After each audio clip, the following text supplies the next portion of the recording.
this historic debate. It's televised live to Uganda and across the world. My name is Alan Kasuja, and my co-moderator is Nancy Kachungira. Now, we were talking about the economy, and welcome back to our candidates. Again, Abed Bwanika, Amama Mbabazi, Benon Biraro, Joseph Mabirizi, Chiza Besigye, Maureen Charia, and Venetius Badamreva. And let's just go back into discussing the economy, starting with you, Benon Biraro. You are the leader of a farmers' party. We can't all be farmers, can we? We can't all be farmers. So the question then becomes, beyond trying to use farming to generate economic growth, what else do you plan to do as the Farmers' Party? Oh, we have a lot to do. First of all, in terms of the economy. But let's understand that bit of the farmers. You see, this country was built by farmers, literally. Trade, they stimulated trade between them and the Asians especially, and then they built Kampala and the industries that went on. Now, later years, I have a list, I wish I could read it time permitting, of the many industries that were helping agriculture in this country that have gone defunct, which must be revived.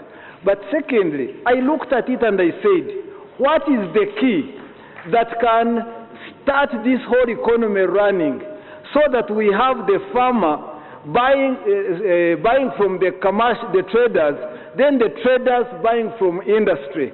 And now, that's why I got, it was not my brilliance, but going Maputo Agreement, Maputo Declaration, saying if you do not give more than 10%, devote 10% of the budget every year to farmers and agriculture, you are lying. You won't get anywhere. So talk to me then about what's going on at the moment with NADS, with Operation Creating Wealth, all these attempts by the government to use farming to improve household income. What's the problem with them, and what would you do different? They are non-starters. First of all, look at NADS. When you do anything, when you stimulate anything, it should grow an economy to an industry.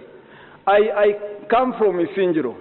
They call farmers to the district headquarters, distribute to one 2 cups of beans, the other one 2 trees of mango, this one chicken, the other one, and you look at that combination and say, when will it make Isinjiro an industrialized state?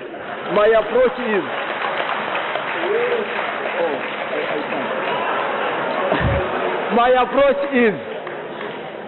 let's get an area. And this is why I was talking about specialization.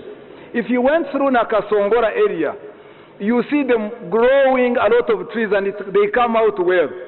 Let's get everyone in Nakasongora convinced about growing trees so that the wood industry will be best in that area. All right, thank you very much. Thank you very much, Major General Biraro. Let's go to you, Dr. Bwanika. You want to reduce the size of the government to 30 ministers and also to reduce the number of parliamentarians. Is this partly in a bid to manage the country's balance sheet? Yes, but allow me also to put my input in terms of agriculture, because this is a very important sector if you are going to grow the economy of Uganda. We have 40 million acres of land in this country. We have the biggest lake on the African continent, unutilized. What I want to do, put 15% of the national budget into this area. Empower the farmer to be productive. I want to put tractors at the sub-county level, give 2 plowing animals per family in areas where they use plowing animals, so that they can plow the land. We want to bring agro-based industries into the areas where people are. When we do that, look for markets, we'll be able to turn around the lives of our people. Coming back to your question, Uganda, as I told you, is among the poorest countries, 27 billion. I want to keep reciting it so that the people of Uganda understand how poor we are. $27 billion. You cannot have a huge cabinet. Every minister, almost 2 cars. Each car, 450 million. They travel outside, almost all the time they're outside this country. Every day they go outside, they are paid a per diem of 2.2 million shillings. Spend there 10 days, that is 22 million shillings. That can pay 100 teachers today. 100 teachers today. We have a huge parliament. They don't even have where to sit. A huge parliament. By the end of these elections, we'll be having 435 members of parliament. Each one of them is paid on average 20 million shillings. Each one of them, government buys them a new car. Each one of them, they are given health insurance, medical insurance, worth 50 million plus. Okay. So we cannot afford. We must reduce public expenditure. And I want to ask the people of Uganda through a referendum so that we change the constitution of Uganda so that every member of parliament can represent 200,000. Thank you, round of applause. But let's come to you, Professor Venantius Bariamreva. You have a specific interest in education, and I'm very keen to hear what your thoughts are as far as, and we're now talking about social services, as far as education system in the country is concerned. What is it that needs to be fixed, and how do you plan to specifically fix it? How do you plan to make sure that universal primary education, for example, is a lot more effective and efficient than it is at the moment? I'll first begin by making a comment on agriculture. In this country, we used to have cash crops and food crops, but today almost everything is a cash crop. So I think we need to go back and define the cash crops in each region, and once we do that, the money in NADS, wealth creation, and others, we put it in an agricultural development bank. And once we do that, then we can be able to support people in that area once we zone this country, and we are able to produce in large quantities, and then follow it up with processing. And then we can look at the export, because we have East African Community, we have COMESA. We can also negotiate trade agreements to export more. Now, when we talk about the education sector, I'm trying to rush a bit, but when it comes to time, at times you are strict, at times you are not. So let me focus on the education sector. When you look at our education sector, we need to fix it from bottom up. When you look at the primary curriculum, primary school curriculum, it's not the right curriculum.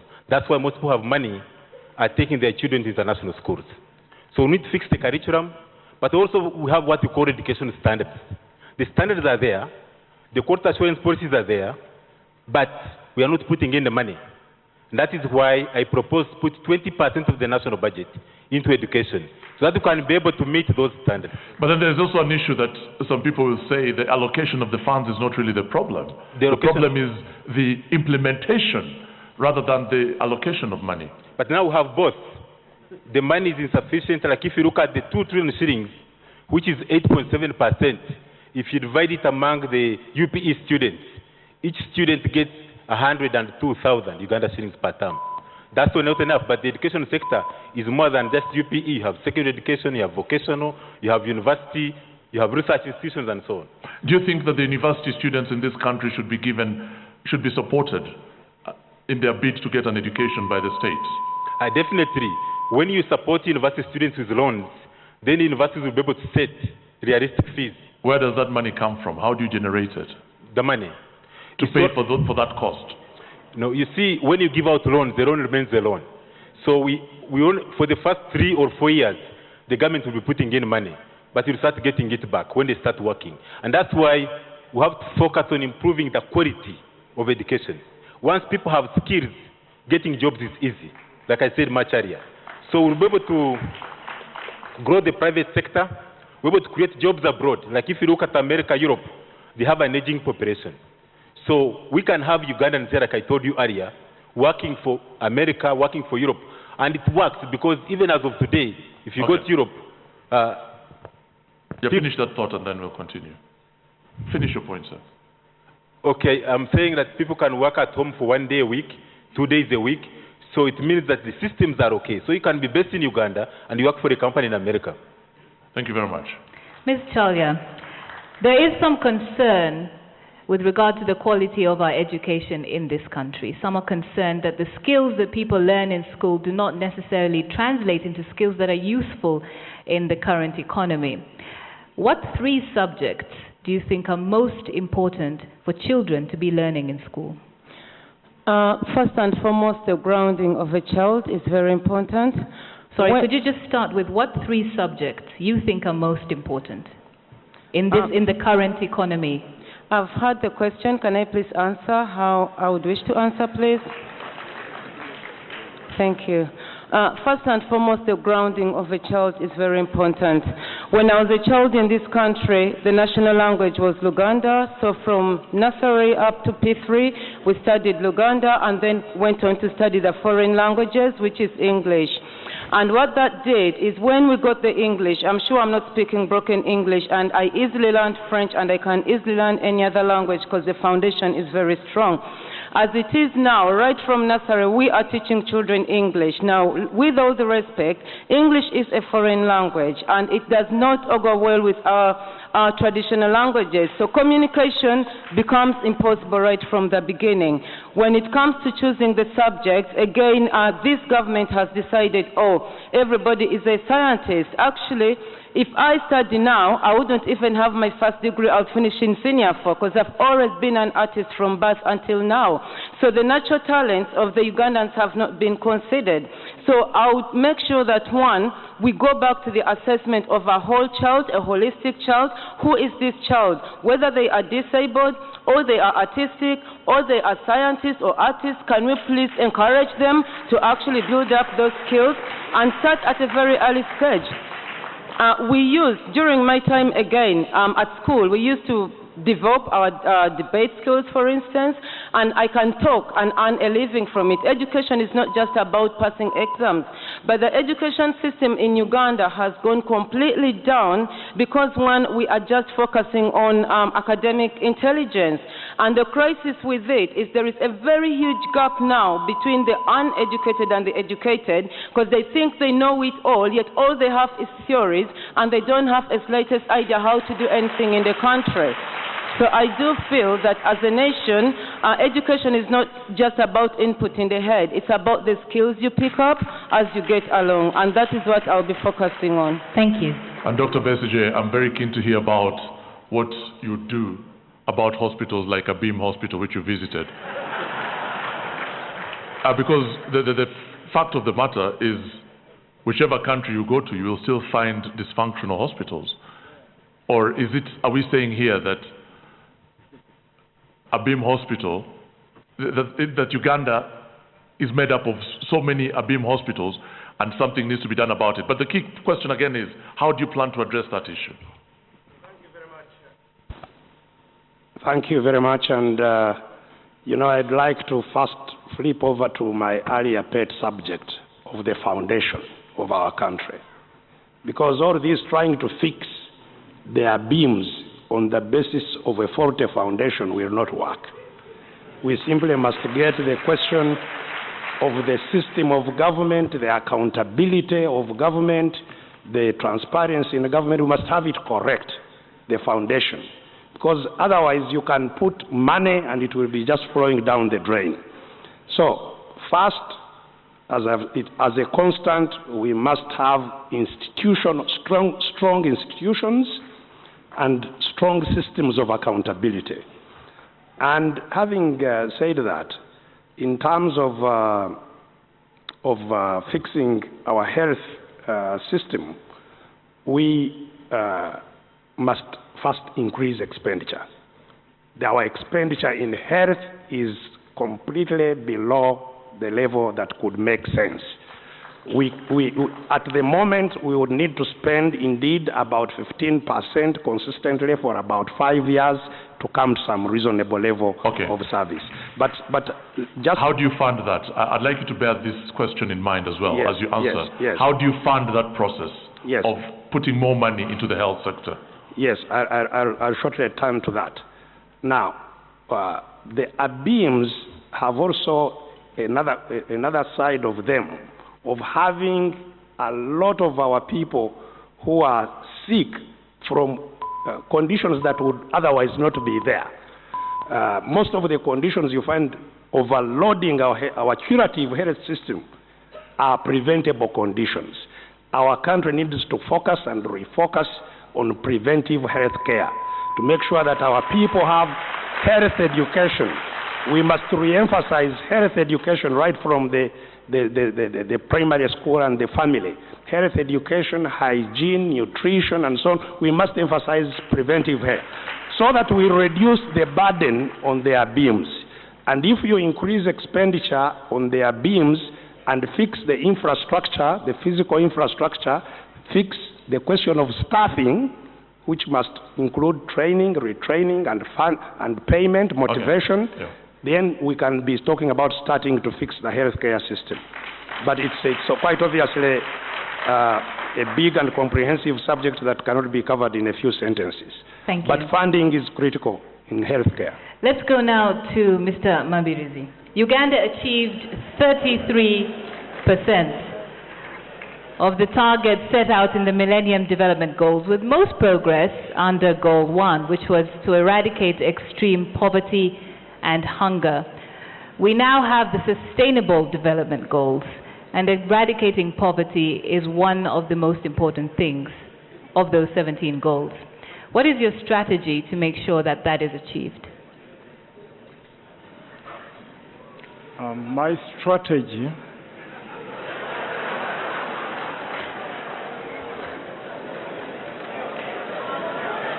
it starts with boosting our economy. And how are we going to boost our economy? Number one, we are going to restore some of the parastatals, the government parastatals that were sold, and building more parastatals so that our people can have jobs in those parastatals. That's number one. Number two, we are going to make sure that we deal away with corruption in our nation. Because once you have dealt away with corruption, you have money to run other things. And number three,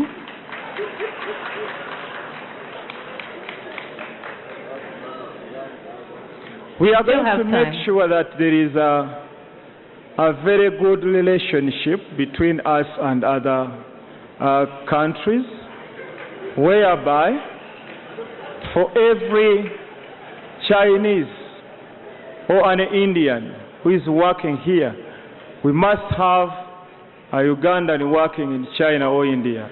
Yes. And those people, that's creating more jobs and boosting our economy. So that is your plan for eradicating extreme poverty?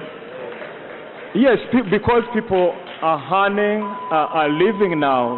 You are eradicating poverty. By them leaving the country? When you fight that, then you would have given people ability to sustain themselves, because you have created jobs and you are fighting now. You will eradicate poverty out of our country. Thank you for your views, sir.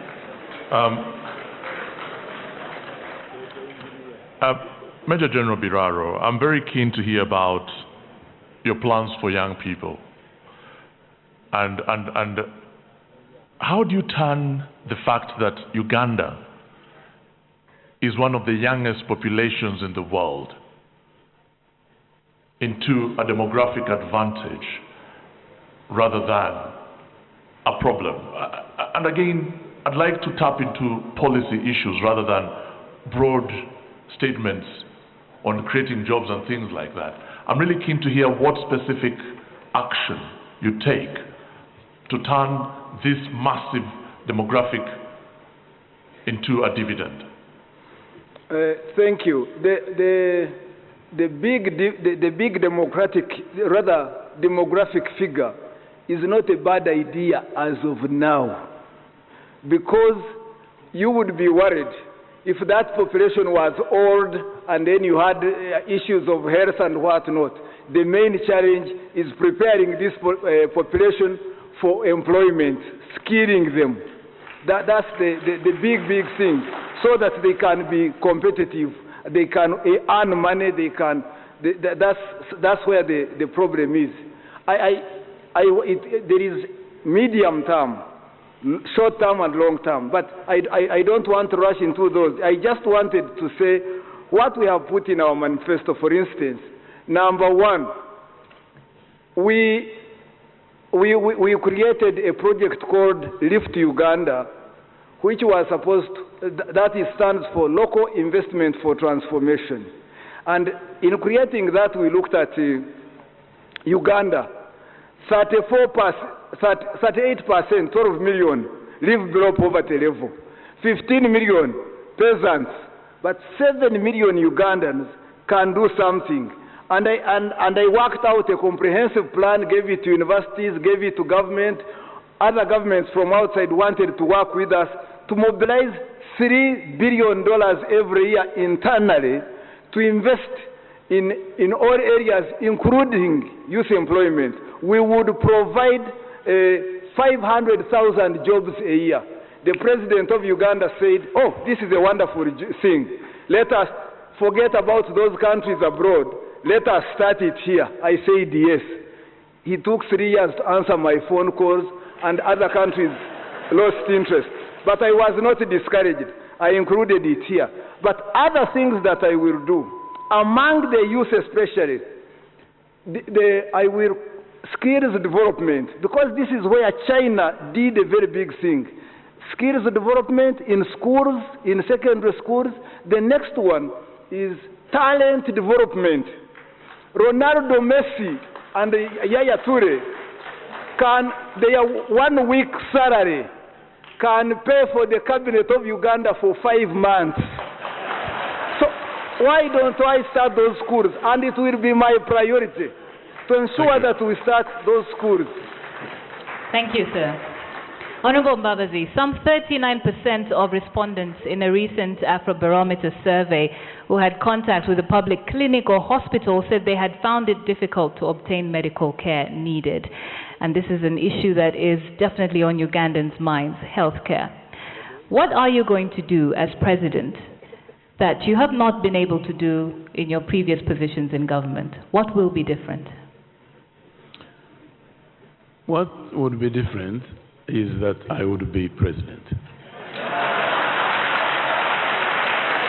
And I would have the power to take decisions, effective decisions. That's point number one. Point number two, I have said many times in our manifesto, on my campaign trail, that the healthcare system has collapsed, obviously, as I said earlier today. It has collapsed. We have a situation where 19 women, I told you of the case which was reported of a man who tried to operate his wife and she died and lost the child as well. Actually, she joins 19 women that die every day in Uganda while giving birth to children. 19.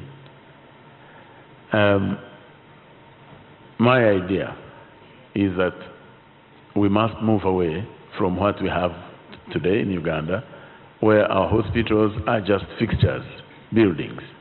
We don't have staffing, we don't have medicine, we don't have the kind of things a health care center should have.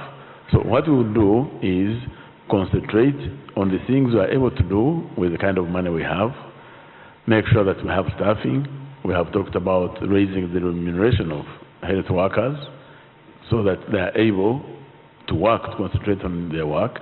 We have talked about building accommodation at their place of work so that they have somewhere to live. And having a system that ensures that the medicines and other equipment that belong to the state are secure in the hands of the workers in the hospital. Thank you. And I think it's this same thing that I'm very interested in raising with you. Abedi Bwanika, you are a veterinarian. I'm wondering if you're pleased with the output of the animals in this country. What more needs to be done? Because I see this as a possible option for many people. What do you plan to do to complement what's happening at the moment for the farmers, people who are looking to maximize on the fact that they own animals? You're a veterinarian, you know these animals quite well, and I'm wondering, how do you maximize on the current output of these animals? First of all, in the entire agriculture sector, the problem is productivity and marketing. That's where we have to put our strength. And in terms of productivity, we are talking about the genetics, we are talking about the breeds. I was in Teso and I was giving them my manifesto for Teso. In Teso, when you go to Teso, you find these small breeds called the Zebu animals. They are almost the size of a goat from South Africa. This is what I want to do. First of all, we must change and bring in the improved breeds in this country. We must go in for breeds that mature early, that put on enough meat. When Rwanda got out of the genocide, they came to Uganda and bought all the good animals from Uganda. The whole of Bushenyi, which used to supply us with milk, all the animals are in Rwanda. I want to ensure that we import in the right breeds of animals. Like for areas that have problems like Teso, we must ensure that there is security for these animals. I'm going to bring in a technology. You put a chip within the animal. Even if it is taken to Sudan, you can trace it on a computer. You don't need to be worried by cattle rustling. The one who knows the technology is Dr. Abed Bwanika. So we want to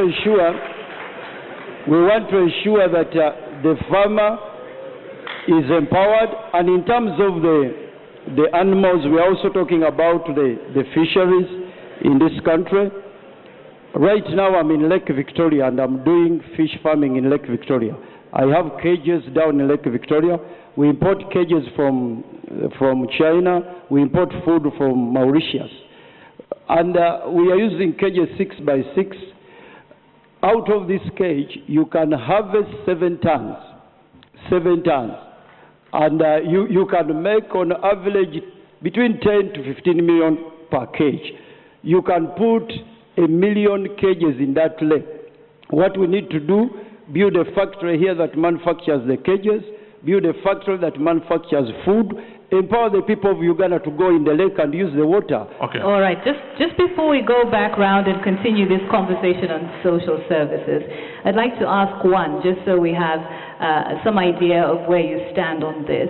Let's talk about the quality of education, which is relatively low, with the worst performing districts in the region of Uganda, all in the northern region. And almost half of Kenyan districts actually outperform the best districts in Uganda. What are your solutions for the quality of our education? First of all, we need to overhaul the entire education system. The education system we have was designed by the colonials to bring in clerks, not thinkers, not innovators. That's why our products don't innovate. We must change the education system to a Y system. When you ask a child 2 years to sit down in Uganda, you ask a child to sit, you tell a child to sit down, that child will immediately respond by sitting down.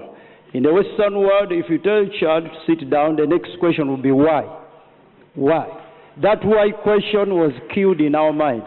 And that is an innovative question, that is an innovative angle.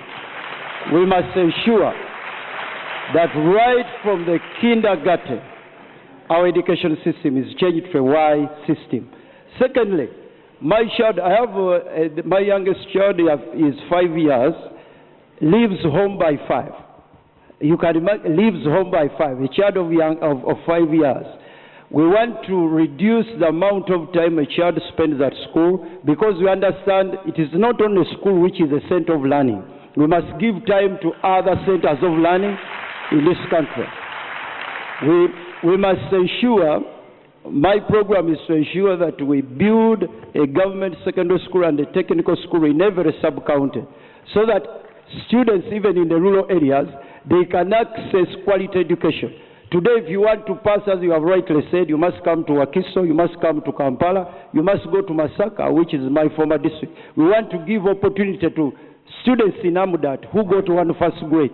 I listened, and the Amudat district, 1 first grade, and it is a district in Uganda. We must ensure that we give them opportunity. Okay. Okay. And I've got to come down to Maureen Chadia, who is the only female candidate in this presidential race. And I've got to ask you about women in this country. If you were to paint a picture of a Ugandan woman, what would she look like?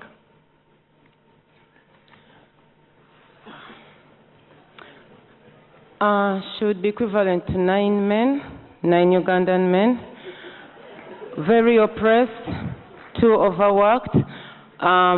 Actually, a Ugandan woman does all the jobs in the country at no pay at all. She's the housemaid, she is the mother, she is the carer. We don't have a healthcare system for the elderly and the sick, so all the caring needs in the country are done by the women at no pay at all. She is not valued. She has no human rights whatsoever in this country, as in our bodies are for everybody to do as they wish. I know the police stations are there, but the laws in Uganda are there to defeat us. I'm going to give you an example.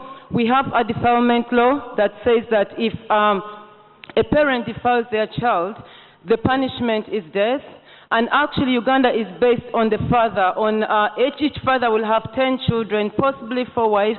And if your father defiles you, you possibly can't go to the police because you are going to make your mother, your stepmothers widows, all your brothers and sisters orphans. The clans are going to chase you out.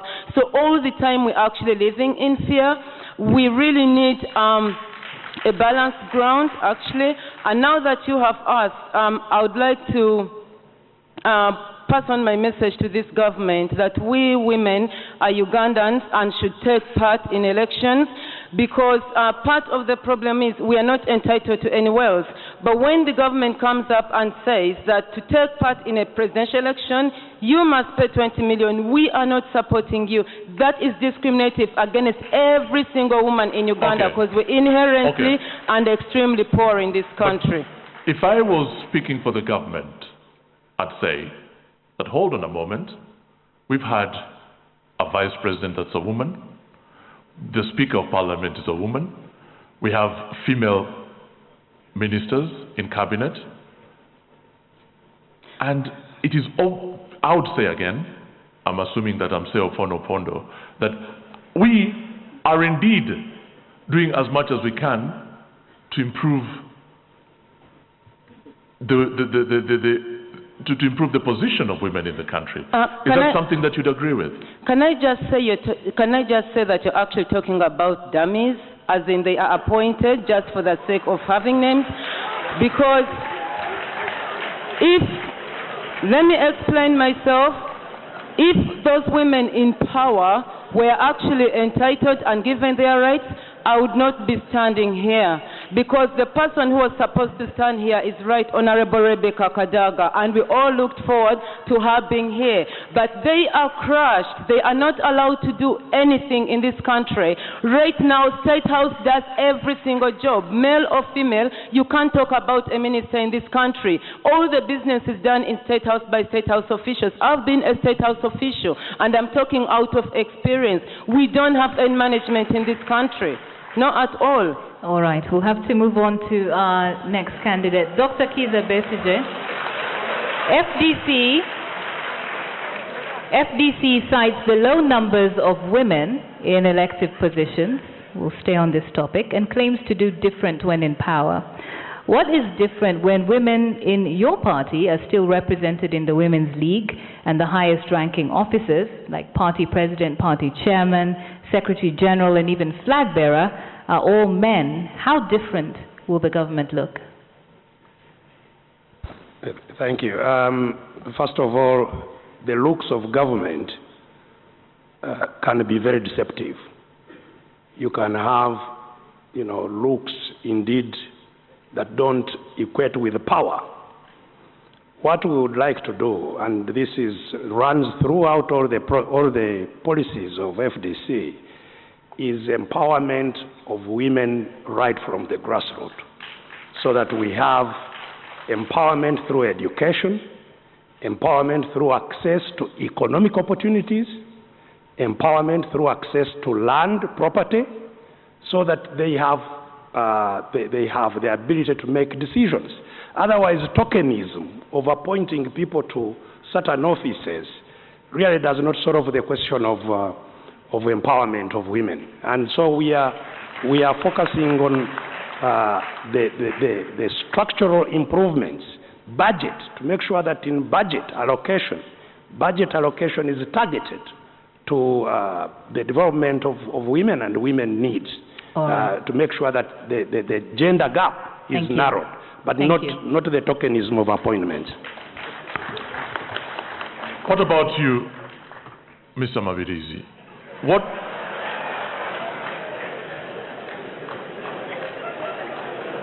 What in your mind? I'd like to ask you about the girl child, but also to ask you about the boy child. I wonder, again in the context of gender, I wonder what you'd do if you became president to ensure that both are given an equal amount of attention.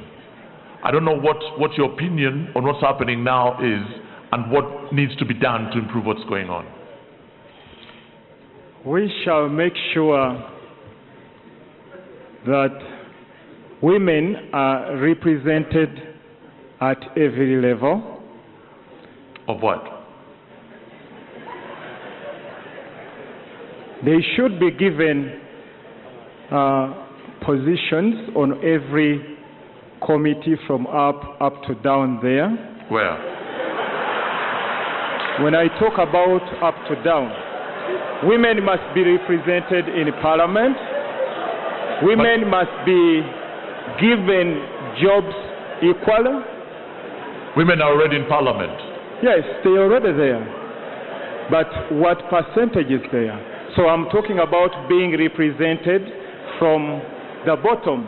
I'm talking about the local councils up to the Parliament. Okay, but I'm talking about the boy child and the girl child, and what more needs to be done in your mind to ensure that their rights are protected, to ensure that they have access to education, to ensure that they have access to all these basic rights that will hopefully mold them into better citizens. We shall make sure that we educate our people to cater the same way how they cater for the male child. It should be the same way to the female. So that is what we are going to make sure that we do that. Thank you very much. Major General Biraro.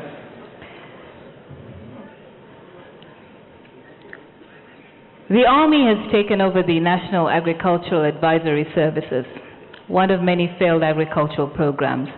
As a retired senior officer who is now running as a candidate of the Farmers' Party, do you support that decision? And what would you do differently if you were elected as president?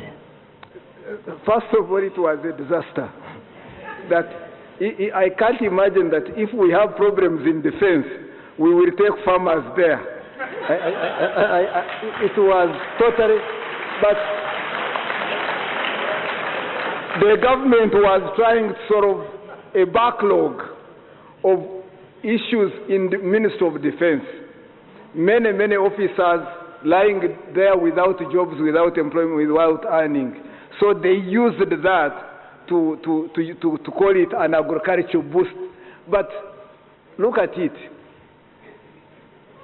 My government intends to go back. I wish I could give you a list. By independence, we had agricultural farm institutes, we had training farms, we had training colleges, the Cabanneros. We had many are defunct. We had even agro-processing industries. the edible oil, cotton, whatever, all those are now not working. We must revamp that. 2, I will create the agricultural and cooperative bank to solve the problems in agriculture. Especially, get this money that I talked about, hefty sum, divide it into inputs so that the inputs are there. And I'm using a simple model, the Indian model. They go, get the size of land that you have. Somebody runs around your land with this GPS, gets the size, takes the chairperson, they sign. You have land, it's sure, it entitles you to a certain amount of bank loan. You get there. So we are going to capitalize All the right. agricultural Your time is bank. up. Thank you. Thank you. And ladies and gentlemen, we're going to take another quick break right now, and then we shall return with the candidates. And we shall be discussing many issues, but not least issues around governance.